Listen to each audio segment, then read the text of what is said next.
বিলের মাঝে নির্মাণ করা হয়েছে পাকা সেতু, তবে নেই সংযোগ সড়ক। নওগাঁর মান্দা উপজেলার শঙ্করপুর বিলে নির্মিত এ সেতু স্থানীয়দের কোনো কাজে আসছে না। সমতল থেকে প্রায় ২০ ফুট উঁচু সেতুর দুপাশে বিস্তৃত বিল। বর্ষাকালে দুই পারের মানুষের একমাত্র ভরসা নৌকা। স্থানীয়দের দুর্ভোগ দূর করতে ২০২২ সালে ফেব্রুয়ারিতে শুরু হয় সড়ক ও সেতু নির্মাণ প্রকল্প।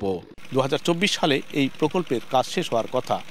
নানা জটিলতায় দীর্ঘদিন ওই কাজ শেষ না হয় ভুক্তভোগী দুই পারের হাজারো মানুষের পথ চলাচল অনেকটাই বাধাগ্রস্ত হচ্ছে।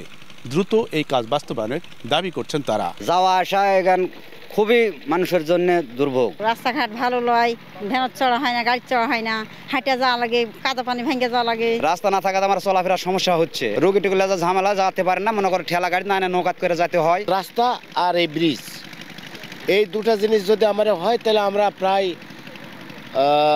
৪-৫টা গ্রাম আমরা আপাতত বিপদ থেকে মুক্ত হব। তবে আগামী বছরের মধ্যেই পুরো প্রকল্প শেষ করার আশ্বাস ঠিকাদার ও এলজিইডির। বছরে ৪ মাস বা ৫ মাস আমরা জায়গাটা উঁচু থাকে, আর সবসময় জায়গাটা পানির নিচে ডুবে থাকে। মেনলি এটাই একটা প্রধান কারণ কাজটা বিলম্বিত হওয়ার কারণে। তবে আশা করি যে সর্বোচ্চ আমরা ১ থেকে ১.৫ মাসের মধ্যে আমরা কাজটা হ্যান্ডওভার করতে পারবো।